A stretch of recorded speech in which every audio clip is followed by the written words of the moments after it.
আসসালামু আলাইকুম। আশা করি সকলেই ভালো আছেন। তো আজকের ভিডিওতে আমি দেখাবো যে বর্তমান রানিং যে সার্কুলারগুলো অর্থাৎ ৩১/৮/২০২৫ তারিখ আজকে। তো সেপ্টেম্বর মাস হচ্ছে আগামীকাল সেপ্টেম্বর মাসে পড়বে। তো এই সেপ্টেম্বর মাসের যে নিয়োগগুলো আছে চলমান সব নিয়োগগুলো আমরা দেখব একটা ভিডিওর মধ্যেই সকল অর্থাৎ বাংলাদেশের যতগুলো অধিদপ্তরে বর্তমান নিয়োগ বিজ্ঞপ্তি দেওয়া হয়েছে সেপ্টেম্বরের ১০ তারিখ ২০ তারিখ ১৫ তারিখ পর্যন্ত যে সময়সীমাগুলো আছে এগুলো আমরা দেখব। এখান থেকে একটা ভিডিওর মধ্যে যদি আমরা ফুল দেখি বিষয়গুলো আমরা সব জানতে পারবো। সো আশা করি সকলেই ফুল ভিডিওটা দেখবেন এবং এখান থেকে আপনি প্রসেসটাও জানতে পারবেন। তো পাশাপাশি আপনি যদি আমাদের চ্যানেলে নতুন হয়ে থাকেন চ্যানেলটাতে অবশ্যই সাবস্ক্রাইব করে রাখবেন। সকল ধরনের জব রিলেটেড ভিডিও আমরা দেব। পাশাপাশি আমরা এখান থেকে পরীক্ষা যখন হয় অর্থাৎ আবেদন করার পর যখন এসএমএস আসে তখন কিন্তু আমরা শর্ট সিলেবাস দেই, কমন সিলেবাস দেই, বিগত সালের প্রশ্নগুলো দেই, কোন ক্যাটাগরির প্রশ্ন আসবে সেগুলো দেই। তো ম্যাক্সিমাম প্রশ্নগুলো আমরা দেই, অল্প কিছু প্রশ্ন দেই, ওগুলোর থেকে আমাদের ম্যাক্সিমাম প্রশ্নগুলো কমন থাকে। সো এগুলো আপনি জানতে পারবেন আমাদের চ্যানেলের সঙ্গে যুক্ত থাকলে। তো অবশ্যই চ্যানেলটাতে সাবস্ক্রাইব করে রাখবেন। তো এখানে যে নিয়োগগুলো এখানে হচ্ছে আপনার প্রায় ৩৪৩৭টা পদ, ৩৪৩৭টা পদ আছে এখানে। এর পাশাপাশি এখানে মনে করেন আপনার জেলা পর্যায়ের মিনিমাম আপনার আরও ১৫০০ থেকে ২০০০ অর্থাৎ প্রায় আজকে ৫,০০০ পদসংখ্যার আপনারা নিয়োগ বিজ্ঞপ্তি দেখবেন শুধুমাত্র সেপ্টেম্বর মাসের মধ্যেই যে নিয়োগগুলো চলমান। তো এখান থেকে আমরা অধিদপ্তর দেখব যেটা বাংলাদেশের ৬৪ জেলার প্রার্থীরা আবেদন করতে পারবে। পাশাপাশি এখানে সিভিল সার্জনের কার্যালয় জেলা পর্যায়ের যে চাকরিগুলো নিয়োগ আছে এগুলো দেখব এবং এখান থেকে আপনারা জেলা প্রশাসকের কার্যালয় নিয়োগ বিজ্ঞপ্তিগুলো দেখব। সো ফার্স্ট শুরু করা যাক কথা না বাড়িয়ে। তো প্রথমে আমরা দেখব পানি উন্নয়ন বোর্ডের যে নিয়োগ বিজ্ঞপ্তিটা। তো এটা কিন্তু আপনার হচ্ছে আবেদন করতে পারেন আপনারা। এখানে ২টা পদে নিয়োগ বিজ্ঞপ্তি প্রকাশ করা হয়েছে। একটা হচ্ছে ওয়ার্ক অ্যাসিস্ট্যান্ট পদে যেটা হচ্ছে ৪৬৪ জন নিবে এবং আরেকটা আছে হচ্ছে অফিস সহায়ক ২০তম গ্রেড। ওইটাতে হচ্ছে প্রায় ২৫২ জন না ২৫০ জনের মতো, মোট কিন্তু ৭০০-র অধিক, কিন্তু ৭৫০-এর অধিক কিন্তু শুধুমাত্র ২৮৪ জন। দুইটা মিলে কিন্তু প্রায় ৭৫০-র অধিক নিয়োগ বিজ্ঞপ্তি শুধুমাত্র পানি উন্নয়ন বোর্ডের। তো আপনারা যারা এসএসসি এইচএসসি পাশে আবেদন করতে চান, জব রিলেটেড ভিডিও খোঁজেন বা আপনারা আবেদন করতে চান, আপনার জন্য পানি উন্নয়ন বোর্ডটা আমি মনে করি যে ১০০% আবেদন করা উচিত। কেননা এখানে আপনার ২টা পদে নিয়োগ বিজ্ঞপ্তি, বিশাল বড় একটা পদসংখ্যা। এটা হচ্ছে আপনার পানি উন্নয়ন বোর্ডের যে অফিস সহায়ক এটা হচ্ছে এসএসসি পাশের ২০তম গ্রেড, আর ওয়ার্ক অ্যাসিস্ট্যান্ট যেটা সেটা হচ্ছে এইচএসসি পাশে ১৬তম গ্রেড। তো আমি মনে করি আপনাদেরকে দুটোর মধ্যে যেটাতে এইচএসসি পাশে পানি উন্নয়ন বোর্ডের ওয়ার্ক অ্যাসিস্ট্যান্ট পদে আবেদন করা উচিত এবং যে এসএসসি পাস আপনার এই যে এটাতে আবেদন ২৮৪ পদের এটাতে আবেদন করা উচিত। তো একটু আমরা দেখে নেবো এগুলোর সময়সীমাগুলো। তো পানি উন্নয়ন বোর্ডের ওয়ার্ক অ্যাসিস্ট্যান্ট পদের সময়সীমা হচ্ছে ১৮ তারিখ পর্যন্ত সময়সীমা আছে সেপ্টেম্বর মাসে। তো আপনারা এর মধ্যে আবেদন করে নেবেন। আবেদন কিভাবে করবেন, বিস্তারিত পদসংখ্যা, কিভাবে আবেদনের প্রসেসটা সব কিছু আমি আমার চ্যানেলের মধ্যে দিয়ে রাখছি। আপনি আমার চ্যানেলের সঙ্গে যুক্ত থাকলে অথবা আমি কিন্তু এই ভিডিওর শেষে আমি সেটা অ্যাড করে দেবো ইমেজের মধ্যে, ওখান থেকে আপনারা দেখে নিতে পারবেন। এরপর যেটা তথ্য প্রযুক্তি অধিদপ্তরে নিয়োগ বিজ্ঞপ্তিতে ৪৯৭ শুধুমাত্র একটা পদে নিয়োগ বিজ্ঞপ্তি প্রকাশ করা হয়েছে। তো এই পদগুলোতে কিন্তু আবেদন করা উচিত, কারণ এই পদগুলো আপনার পদের সংখ্যা অনেক। তো মোটামুটি মনে করেন হচ্ছে আপনার যখন অনেকে আবেদন করবে, অনেকে আবেদন করার পর অর্ধেকের মধ্যে কিন্তু দেখবেন যে আপনার ১ বছর পর যখন পরীক্ষা হয় অর্ধেকের মতো চাকরি হয়ে যায়, বিভিন্ন পেশায় যুক্ত হয়ে যায়। দেখবেন আপনার পরবর্তীতে কিন্তু আপনার কন্টেস্টটা অনেক কমে যায় কিন্তু, ঠিক আছে?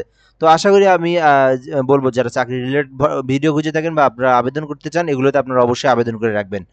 তো এরপর আমরা দেখব পানি উন্নয়ন বোর্ডের যেটা ২৮৪ যেটা হচ্ছে ২০তম গ্রেডের অভিষয়ক পদে, এইটাতে আপনারা আবেদন করতে পারেন। এরপরে প্রাথমিক শিক্ষা অধিদপ্তরে ১৬৪ জনকে নিয়োগ দেওয়া হবে, এটাও ১০ তারিখ পর্যন্ত সময় আছে। সো অবশ্যই যারা প্রাথমিক শিক্ষা অধিদপ্তরের আবেদন করতে চান এইটাতে আপনারা আবেদন করতে পারেন। সো এরপরে দেখবো সিভিল সার্জনের কার্যালয় ময়মনসিংহ। তো এখান থেকে আমরা সিভিল সার্জনগুলো দেখবো, পাশাপাশি এখানে আরো অনেকগুলো আছে সেখান থেকে আমরা দেখবো। আগে এইটাতে আমরা দেখে নেই। সিভিল সার্জনের কার্যালয় ময়মনসিংহ ২৬১ জনের নিয়োগ বিজ্ঞপ্তি প্রকাশ করা হয়েছে, অর্থাৎ পরিবার পরিকল্পনা অধিদপ্তরের আওতাধীন স্বাস্থ্য সহকারীতে যে পদগুলো আছে সেখানে কিন্তু সিভিল সার্জন যেটাই দেখবেন স্বাস্থ্য সহকারীতে মনে করেন আপনার মিনিমাম মিনিমাম ওইখান থেকে বেশি, অর্থাৎ ২৬১ জনের মধ্যে ২৪১ জনই স্বাস্থ্য সহকারী আর বাকিগুলো বিভিন্ন পরিসংখ্যানবিদ, কম্পিউটার অপারেটর, ড্রাইভিং, এগুলো, ঠিক আছে? তো ওই জন্য যারা স্বাস্থ্য সহকারীতে আবেদন করতে চান তারা কিন্তু এই যে এগুলো দেখতে পারেন সিভিল সার্জনের কার্যালয়। তো বাংলাদেশের মিনিমাম বর্তমানে ২৫ থেকে ৩০টা জেলাতে সিভিল সার্জনের কার্যালয় নিয়োগ বিজ্ঞপ্তি চলমান। তো আপনারা এখান থেকে দেখে আবেদন করতে পারবেন যে জেলাতে আবেদন করেন। সো এখান থেকে আমরা দেখবো সিভিল সার্জনের কার্যালয় ময়মনসিংহ ২৬১ জন, ৭ তারিখ পর্যন্ত সময়সীমা আছে। চাঁদপুর সিভিল সার্জনের কার্যালয় চাঁদপুর ২১০ জন, ২১০ জনের মধ্যে ১৮০-৯০ জনের মধ্যে স্বাস্থ্য সহকারী, বাকিগুলো অন্যান্য। তো তো অবশ্যই আপনারা আবেদন করবেন। যারা চাঁদপুর থেকে ভিডিও দেখছেন তারা কিন্তু এটাতে আবেদন করতে পারেন। তো 1 তারিখ পর্যন্ত সময় আছে। সিভিল সার্জনের কার্যালয় রংপুরে যারা আবেদন করবেন আজকের মধ্যে আপনারা আবেদন করে নেবেন। 159 জন আবেদন করবেন 31 তারিখ পর্যন্ত, আজকেই সময়সীমা শেষ। দিনাজপুর জেলাতে যারা আবেদন করছেন আপনারা কিন্তু আবেদনের সময়সীমা শেষ। এরপর ঝিনাইদহ থেকে যারা দেখছেন আপনাদের আবেদনের সময়সীমা শেষ। বাংলাদেশ উন্মুক্ত বিশ্ববিদ্যালয় যেগুলো আছে সেগুলো আপনার উন্মুক্ত বিশ্ববিদ্যালয়ে একটা নিয়োগ বিজ্ঞপ্তি প্রকাশ করা হয়েছে। 36 জনকে নিয়োগ দেওয়া হবে। এটা 7 তারিখ পর্যন্ত সময়সীমা আছে। তো বাংলাদেশের সকলেই আবেদন করতে পারবে এটাতেও। আপনারা চাইলে এটাতে দেখে আবেদন করতে পারেন। প্রবাসী কল্যাণ অর্থাৎ প্রবাসী শ্রমিক কল্যাণ অধিদপ্তর 9 জনকে নিয়োগ দেওয়া হবে। তো চাইলে আবেদন করতে পারেন। বাংলাদেশ মেডিকেল বিশ্ববিদ্যালয় 800 জন, এটা হচ্ছে আরো সব থেকে বড় বিষয় হচ্ছে 800 জন শুধুমাত্র একটা পদে নিয়োগ দেওয়া হবে বাংলাদেশ মেডিকেল বিশ্ববিদ্যালয়। তো এইখানে আমি বিষয়টা বলেন, এটা সবাই আবেদন করতে পারবেন না। শুধুমাত্র যারা নার্সের কোর্স করছেন 3 বছর, অথবা মিডওয়াইফারি করছেন, অথবা বিএসসি করছেন, অথবা নার্সিং প্যারামেডিক্যাল থেকে নার্সিং কোর্স করছেন, তো তারাই আবেদন করতে পারবে শুধুমাত্র। অর্থাৎ যারা নার্সের সার্টিফিকেট আছে যারা, শুধুমাত্র তারাই আবেদন করতে পারবে। তো অবশ্যই আপনাদেরকে যারা নার্স তাদেরকে আবেদন করা উচিত। কেননা দেখেন, আপনার অন্য পদে অন্য অধিদপ্তরের সবাই আবেদন করতে পারে। জেনারেলেরা আবেদন করতে পারে, কারিগরিরা আবেদন করতে পারে, ডিপ্লোমারা আবেদন করতে পারে, আপনারা আবেদন করতে পারেন। কিন্তু এই যে 800 পদে, একটা পদে 800 জনের নিয়োগ বিজ্ঞপ্তি, যেটা শুধুমাত্র যারা নার্স তারাই আবেদন করতে পারবে, অন্যথায় অন্য যারা আছে তারা কিন্তু আবেদন করতে পারবে না। সেক্ষেত্রে আপনাদের কন্টেস্টটা কিন্তু অনেক অংশে কিন্তু কম হয়ে যাচ্ছে এখান থেকে, ঠিক আছে? তো অবশ্যই এখানে একটু চেষ্টা করলে কিন্তু আপনাদের বিষয়টা হয়ে যাবে। সো আবেদন করবেন দ্রুত সময়ের মধ্যে আপনারা নার্স যারা আবেদন করবেন। তারপরে বাংলাদেশ বিশ্ববিদ্যালয় মঞ্জুরি কমিশন 38 জনকে নিয়োগ দেওয়া হবে এটাতে। তো আপনারা চাইলে আবেদন করতে পারেন। এটার সময়সীমা হচ্ছে 11 তারিখ পর্যন্ত সময়সীমা আছে। বাংলাদেশ মৎস্য উন্নয়ন কর্পোরেশন, আমি দেখলাম এটা গতকাল একটা ভিডিও তৈরি করছি এটা নিয়ে, তো চাইলে আপনারা এটাতেও করতে পারেন।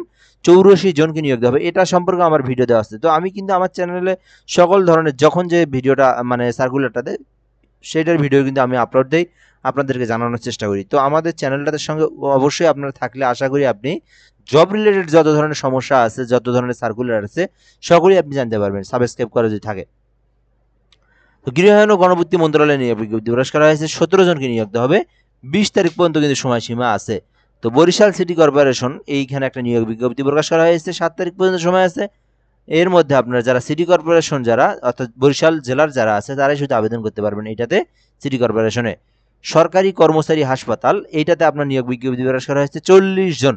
তো যারা এটাতে আবেদন করতে চান আপনারা কিন্তু আবেদন করতে পারেন। জেলা প্রশাসক হবিগঞ্জ থেকে নিয়োগ বিজ্ঞপ্তি প্রকাশ করা হয়েছে। তো যারা হবিগঞ্জ থেকে যারা আমার ভিডিওটা দেখছেন আপনারা কিন্তু আবেদন করতে পারেন। 7 তারিখ পর্যন্ত সময় আছে। জেলা প্রশাসক ঠাকুরগাঁও থেকে যারা ভিডিওটা দেখছেন অবশ্যই আবেদন করতে পারেন। 44 জনকে নিয়োগ দেওয়া হবে শুধুমাত্র ঠাকুরগাঁয়ে। তো এরপরে আমরা দেখবো এখান থেকে আরো বেশ কিছু জেলাগুলোর নাম শুধু বলবো। বিস্তারিত আপনি আমার চ্যানেলের মধ্যে গিয়ে বিভিন্ন আপনি একটু যদি নিচের দিকে আসেন, চ্যানেলের মধ্যে যাবেন, যাওয়ার পরে আপনি ভিডিওতে ক্লিক করবেন। সিরিয়াল অনুযায়ী যত বিজ্ঞপ্তিগুলো বললাম সব কিন্তু ওখানে বিস্তারিত আলোচনা করা আছে, আপনি ওখান থেকে দেখে নিতে পারেন। এছাড়াও আপনি যদি কোনো কিছু জানতে চান কমেন্ট বক্সে জানাবেন। এছাড়াও আমরা এখান থেকে দেখাবো আর কি আছে বর্তমানে। এইটা ছাড়াও আপনাদের এখান থেকে দুদুকে কিন্তু নিয়োগ বিজ্ঞপ্তি প্রকাশ করা হয়েছে। তো দুদুকে 2টা নিয়োগ বিজ্ঞপ্তি প্রকাশ করা হয়েছে, একটা আগে একটা আবার নতুন, 2 দিন আগে আবার আরেকটা প্রকাশ করা হয়েছে। এই ভিডিও আমি দেওয়া আছে আমার চ্যানেলে, দেখতে পারেন। আনসারের নিয়োগ বিজ্ঞপ্তিটা অবশ্য শেষ হয়ে গেছে। তারপরে ভোলা সিভিল সার্জনের কার্যালয় ভোলাতে কিন্তু নিয়োগ বিজ্ঞপ্তি প্রকাশ করা হয়েছে। তো যারা ভোলা থেকে দেখছেন আবেদন করবেন। বিসিকে নিয়োগ বিজ্ঞপ্তি প্রকাশ করা হয়েছে, যারা ভিডিওটা দেখছেন বিসিক থেকে কিন্তু আপনারা আবেদন করতে পারেন।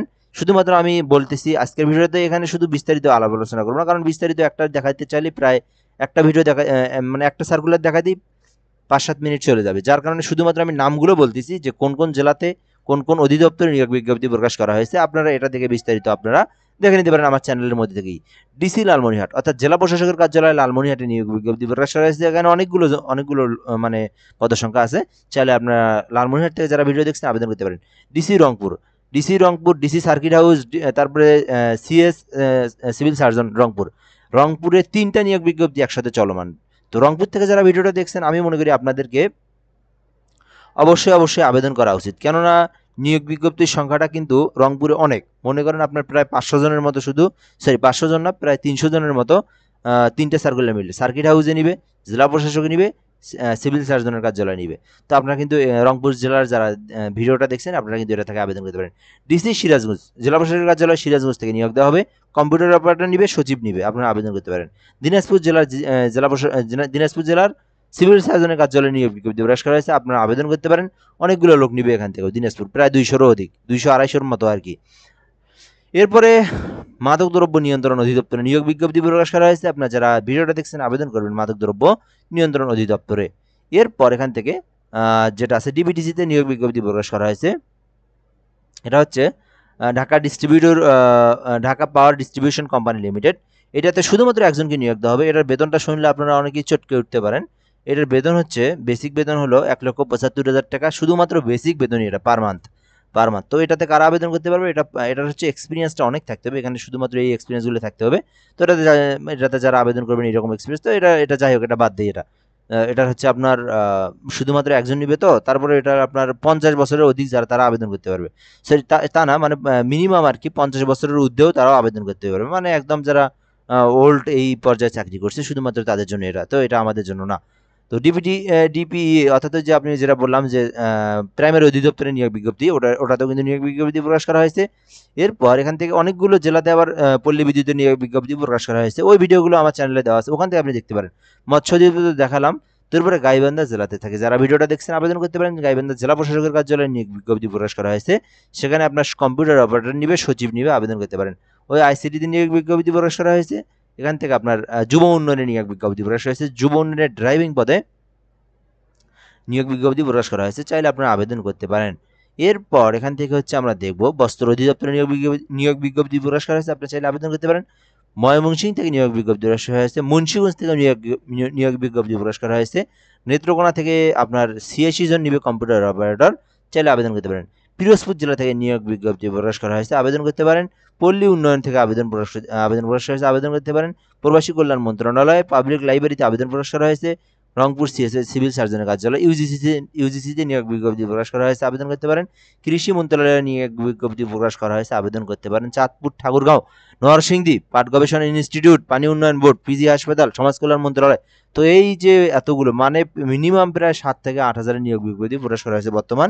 তো আপনারা চাইলে এগুলো দেখে দেখে যে যেটাতে আবেদন করবেন সেটা আলাদাভাবে আপনি আমার চ্যানেল থেকে খুঁজে বের করে দেখতে পারেন, অথবা আপনি অন্য কোথাও ইউটিউবে সার্চ করে, অথবা আপনি ব্রাউজারে সার্চ করে সেই বিজ্ঞপ্তি সম্পর্কে জানতে পারেন, অথবা আপনি কমেন্ট বক্সে যদি জিজ্ঞাসা করেন সেক্ষেত্রে আপনাকে সঙ্গে সঙ্গে, কিন্তু সঙ্গে সঙ্গে না, আপনার মিনিমাম ১০ থেকে ১৫ মিনিটের মধ্যে আপনাকে রিপ্লাই দেওয়া হবে। সো আপনি কিন্তু জানতে পারবেন আমাদের সঙ্গে যুক্ত থাকলে। এবং আপনার জেলা প্রশাসকের কার্যালয়ে কোথায় কোথায় সিভিল সার্জনের কার্যালয়ে নিয়োগ বিজ্ঞপ্তি প্রকাশ করা হয়েছে, আবার কোন কোন জেলাতে সিভিল সার্জন পরবর্তীতে, অর্থাৎ সিভিল সার্জনের কার্যালয় যেটা, এটা হচ্ছে ধাপে ধাপে নিয়োগ বিজ্ঞপ্তিগুলো প্রকাশ করা হচ্ছে। আপনি কিন্তু আস্তে আস্তে যদি আমাদের সঙ্গে যুক্ত থাকেন, আপনি কিন্তু ধারাবাহিকভাবে আপনার জেলাগুলো সম্পর্কে জানতে পারবেন, এবং আপনার জেলাতে নিয়োগ বিজ্ঞপ্তি প্রকাশ করা হয়েছে, কি হবে বা সামনে কবে, এই বিষয়গুলো আপনি সকল কিছু আপনি আমার এই চ্যানেল থেকে জানতে পারবেন। সো ভালো থাকবেন, ধন্যবাদ। আজকের ভিডিও পর্যন্তই। আসসালামু আলাইকুম।